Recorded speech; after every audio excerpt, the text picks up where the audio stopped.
7th class నుంచి టీనేజ్కి వస్తారు.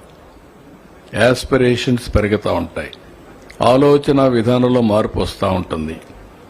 ఆ యాస్పిరేషన్స్ వచ్చినప్పుడు దట్ ఈస్ ది ఏజ్ ఎక్కడికక్కడ మనం కూడా వాళ్ళందరినీ యాక్టివ్ చేయగలిగితే అక్కడి నుంచి సమాజంలో ఉండే సమస్యలకి ఇన్నోవేటివ్గా ఆలోచించే మనస్తత్వాన్ని నేర్పించాలి.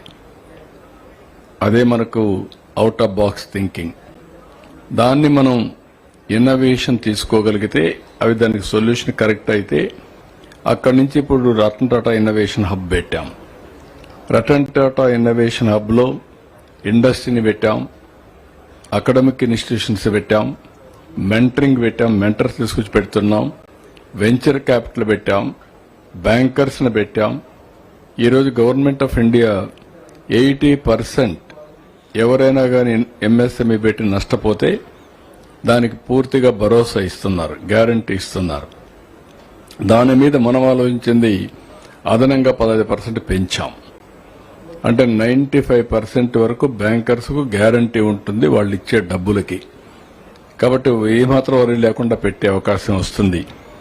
ఇక్కడ రతన్ టాటా ఇన్నోవేషన్ హబ్లో స్టూడెంట్స్ కానీ ప్రాస్పెక్టివ్ ఆంటర్ప్రెన్యూర్స్ కానీ వాళ్ళ ఆలోచనలకి ఇది ఒక వేదిక టెస్ట్ చేసుకోవడానికి. అది టెస్ట్ చేసుకున్న తర్వాత ఇది కరెక్టు అనుకుంటే అక్కడి నుంచి నేరుగా వాళ్ళకి ఇన్ఫ్రాస్ట్రక్చర్ వివిధ రూపాల్లో క్రియేట్ చేస్తున్నాం. 175 నియోజకవర్గాల్లో 175 ఎంఎస్ఎంఈ పార్కులు క్రియేట్ చేశాం. ఇప్పటికి 102 ఫైనలైజ్ చేశాం. ఇంకొక 72 జనవరికి ఫైనలైజ్ అవుతాయి. ఇవి కాకుండా స్పెషల్ ఎకనామిక్ జోన్లు కానీ, మెగా పార్కులు కానీ, ప్రైవేట్ పార్కులు కానీ ఇంటిగ్రేట్ చేస్తున్నాం. ఇవి ఇంటిగ్రేట్ చేసి ఎవరికి కావాలన్నా అనేక మోడల్స్ తయారు చేశాం. ఇక్కడ విశాఖపట్నంలో SCZ ఉంది, మెడ్టెక్ పార్క్ ఉంది. మెడ్టెక్ పార్కులో షెడ్లు కూడా కట్టి అదే మరి కామన్ ఇన్ఫ్రాస్ట్రక్చర్ క్రియేట్ చేసి ప్లగ్ అండ్ ప్లే అతను మెషిన్ తీసుకు పెట్టుకొని ఆపరేషన్ స్టార్ట్ చేసే పరిస్థితి వస్తుంది. కామన్ మార్కెటింగ్ ఫెసిలిటీ పెట్టాం. అంటే ఏది కావాలన్నా ప్రతి ఒక్కరూ చేసుకోవడం కాకుండా అక్కడ మొత్తం పార్క్ అంతా కలిసి కామన్ గా తయారు చేసి ఈవెన్ హోటల్స్ కానీ అన్ని పెట్టి ఎవ్వరికి ఇబ్బంది లేకుండా ఒక సీమ్లెస్ ఇంటిగ్రేషన్ ఆఫ్ ఎవ్రీథింగ్ తీసుకొచ్చాం. ఓసారి ఒక ఇండస్ట్రియల్ పార్క్ లో ఒకరు తయారు చేసే వస్తువు ఇంకొకరు రా మెటీరియల్ అవుతుంది. అలాంటివి కూడా ఇంటిగ్రేట్ చేస్తున్నాం. ఇప్పుడు శ్రీ సిటీ ఉంది, 240 యూనిట్స్ ఉన్నాయి. ఇంకొక 4,000 ఎకరాలు ఇస్తున్నాం. రాబోయే రోజుల్లో 150,000 మందికి ఉద్యోగాలు రావాలని, ఇప్పుడు 70,000 ఉంది, ఇంకొక 80,000 పెంచాలని. ఇప్పటికే 31 కంట్రీస్ నుంచి వచ్చి ఇండస్ట్రీస్ పెట్టారు. దాన్ని 50 చేయాలని. 50 కంట్రీస్ సంబంధించిన వాళ్ళు దగ్గర 500 ఇండస్ట్రీస్ పెట్టి అదే సమయంలో 150,000 మందికి ఎంప్లాయ్మెంట్ క్రియేట్ చేసి అదొక టౌన్షిప్ గా తయారవుతుంది. ఈ కాన్సెప్ట్ లో ఎక్కడికక్కడ ఒక వినూత్నంగా ఆలోచిస్తున్నాం.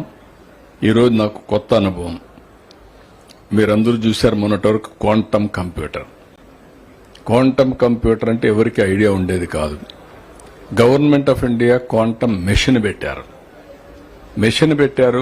క్వాంటమ్ కంప్యూటర్స్ మాత్రం ప్రోత్సహించాలనుకుంటే అక్కడక్కడ ఎవరైతే నాలెడ్జ్ ఉందో వాళ్ళందరూ చెప్పి కొన్ని ఐఐటీలో కూడా కొన్ని సెంటర్స్ పెట్టి వాళ్ళందరినీ నెక్స్ట్ లెవెల్కి ఇన్నోవేషన్కి వెళ్ళమన్నారు.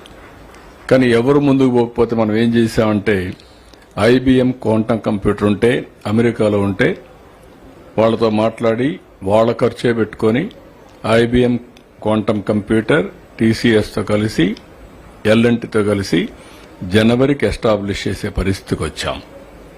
ఆ తర్వాత అందరితో మాట్లాడితే ఇక్కడ ఒక సెషన్ పెట్టారు మా వాళ్ళు.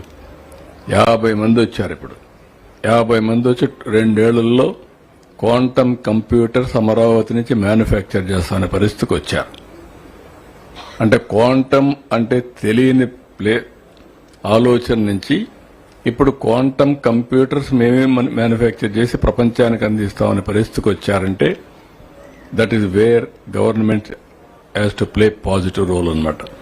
ఇలాంటి ఒక వినూత్నమైనటువంటి కార్యక్రమాలన్నీ కూడా ఈసారి చేశాం. నా జీవితంలో ఎప్పుడు కూడా చాలాసార్లు చూశాను. దావోసు పోయాం, మన కంబైన్ ఆంధ్రప్రదేశ్లో కండక్ట్ చేశాం, మళ్ళీ లాస్ట్ ఇయర్ కండక్ట్ చేశాం, ఈసారి కండక్ట్ చేశాం. వండర్ఫుల్ వర్క్ జరిగింది. దీనికి ప్రధానంగా ఇక్కడుండే మంత్రులందరినీ అభినందిస్తున్నా. మీకు నేను డిపార్ట్మెంట్స్ అన్ని చదివినిపించాను. ఎనర్జీ మొదలుకొని, ఇండస్ట్రీ మొదలుకొని, infrastructure, IT, CRDA, tourism, food processing, municipal administration, textiles, health, education, ఇంకా మిగిలిన డిపార్ట్మెంట్స్ అన్ని డిపార్ట్మెంట్లో పెట్టుబడులు వచ్చాయి. పోటీపడి పెట్టుబడి పెట్టే పరిస్థితికి వచ్చారు. ఇవన్నీ ప్లేసులు లేక కాదు. ఇంకొక విషయం మీరు అందరూ గుర్తుపెట్టుకోవాలి. 1924 ఎందుకంటే ఒకసారి రెఫరెన్స్ కూడా ఉండాలి. 1924 ఒక బ్యాడ్ పీరియడ్. ఇండస్ట్రీని ప్రమోట్ చేయకపోతే పోవచ్చు, కానీ ఇండస్ట్రీని డిమాలిష్ చేయడం, అవమానాలు చేయడం, చాలా మందిని ఆ ఫ్యాక్టరీస్ మూసేట్టుగా చేయడం.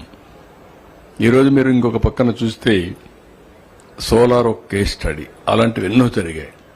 సోలార్లో ఏం జరిగింది, వాళ్ళందరూ కూడా ట్రాన్స్పరెంట్గా టెండర్లు పెట్టుకొని వాళ్ళకందరికీ ఆ రోజు సోలార్ ఇస్తే దానివల్ల ఈరోజు ఒక రెవల్యూషన్ వచ్చే పరిస్థితికి వచ్చింది, ఒక బ్రేక్ త్రూ వచ్చే పరిస్థితికి వచ్చింది.